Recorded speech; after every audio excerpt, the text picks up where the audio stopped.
tira o nome de Jesus da glória. Aleluia, glória.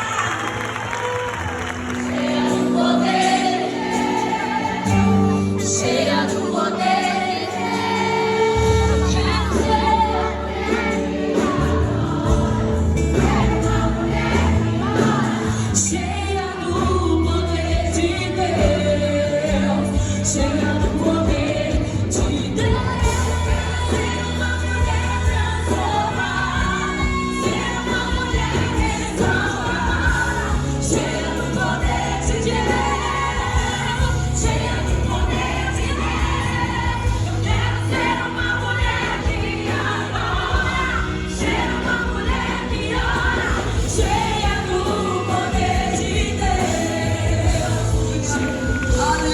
Espírito Santo, esse lugar é teu. Oh, Espírito Santo, faz o que lhe apraz nesta noite. Faz o que lhe apraz nesta noite. Nós te prometemos que toda a honra, que toda a glória, que todo o louvor nós daremos a ti. Aleluia!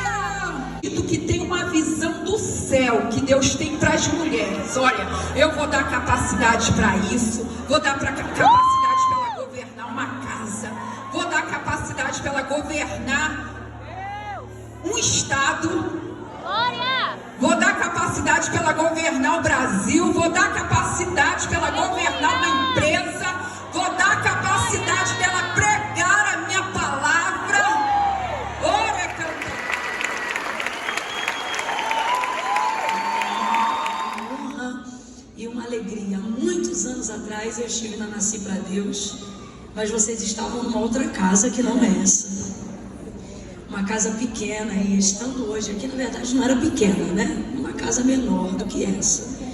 E estando hoje aqui, eu vejo o cumprimento da promessa de Deus e o cumprimento da palavra de Deus, quando diz: ser fiel no pouco, que no muito te colocarei.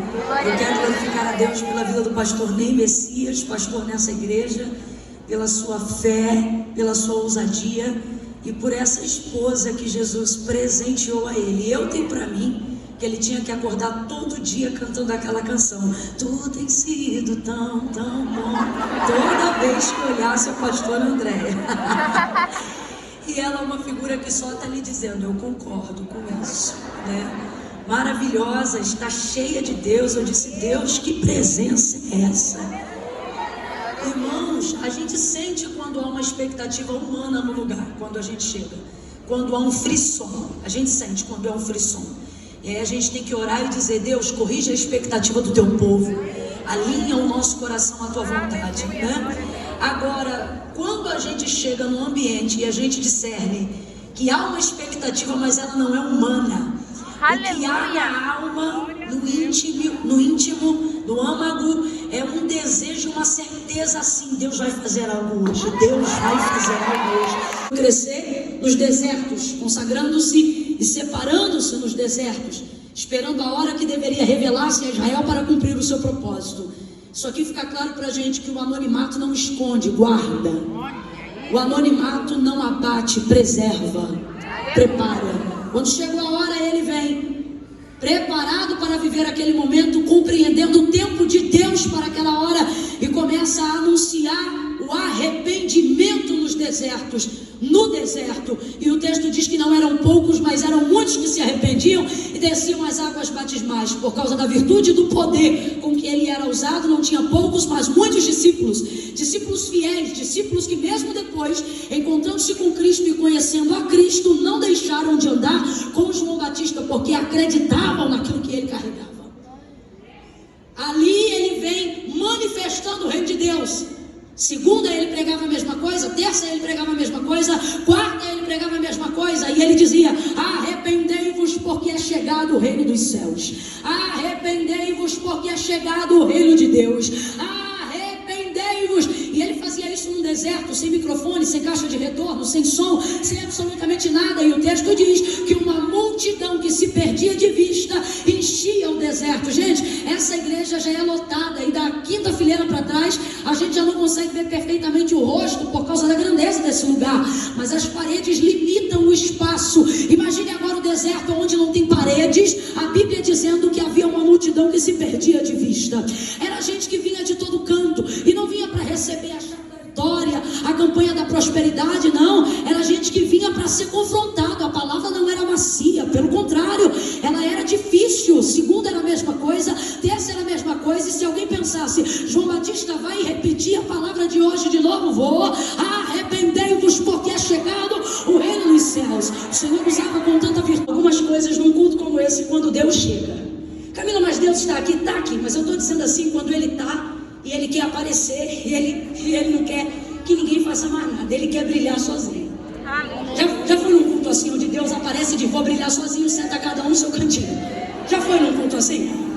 Vez ou outra a gente participa de uns cultos onde Deus parece que marca na agenda e diz, esse dia eu vou para brilhar, vou para descer, vou para fazer um show. Não sei. Nesse dia, quando isso acontece, você pode ter o melhor sermão da noite, do dia, da manhã. Você pode estar virado no monte do azeite, no jejum da unção. Pode ter os melhores cantores da noite, os melhores pregadores do século. Meu irmão, John Wesley pode estar sentado numa cadeira, Spurgeon pode estar sentado em outra cadeira. Se Jesus chega no culto e diz assim, hoje eu vou aparecer, não adianta você tentar um corinho enquanto Ele aparece. Não adianta você tentar fazer fundo musical enquanto Ele aparece. Não adianta você tentar continuar pregando. O melhor que você pode fazer é botar o microfone no púlpito e ficar quieto e deixar Ele aparecer. Eu aprendi, caminhando com o Senhor, que quando Ele decide vir nessa proporção que eu estou colocando aqui, meu irmão, nada compete com a presença dEle. Aleluia! É uma ignorância você tentar ajustar um culto que Deus vem com redemoinho. É uma loucura você tentar dizer ao Espírito Santo, não pisa fora da faixa, não, Ele vai arrancar a faixa e vai jogar nas galáxias. O que João Batista está tentando dizer tudo isso que eu estou fazendo, tudo isso que eu estou vivendo, não é para que eu seja conhecido, convém que eu diminua e que Ele cresça. Ele vai usar uma palavra muito forte, Ele vai dizer assim, convém que eu desapareça e Ele apareça. Jesus vem chegando no deserto, confirma toda a palavra e todo o ministério de João Batista. Então, muito mais do que primos, humanamente falando, em razão de Isabel ser prima de Maria, havia uma ligação profética muito forte. Como eu disse, nem profeta do Antigo Testamento, nem ministro da Nova Aliança. Tanto é que quando perguntam para João Batista, então quem tu és se tu não és o Cristo? Ele diz assim, eu sou o amigo do noivo. Você vê que ele está numa posição mais elevada. Camila, mas o que é que pode ser mais alto do que um profeta? Um amigo. Jesus não promove os discípulos quando permite o apostolado. Jesus não promove os discípulos quando permite que eles sejam discípulos.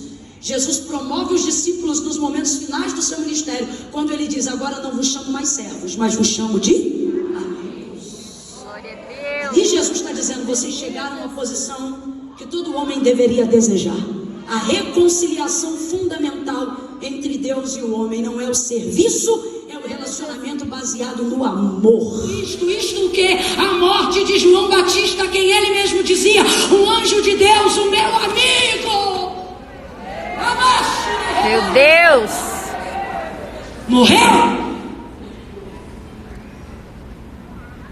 Já está sepultado. Então o que nós vemos aqui? A reação de Jesus mostra pra gente o que ele sente. Porque o texto diz, e ouvindo isso, retirou-se dali num barco e seguiu para um lugar deserto à parte. Seguiu para um lugar deserto. Vamos lá, gente, seguiu para um lugar deserto. E aí no verso 23 fica claro pra gente, você não vai. Se Jesus precisou, o que você está achando que você vai conseguir sem descer lá naquele lugar à parte? Sozinho. Aleluia. Não, Camila, mas eu tenho um grupo que ora por mim. Não, Camila, mas eu tenho uma igreja que me cobre. Está me ouvindo bem? Sim. Redobre a atenção. Chega um tempo na sua vida, dependendo do nível de conflito que você está vivendo, dependendo da resposta que você precisa, que não importa se é o melhor pregador do mundo, se é o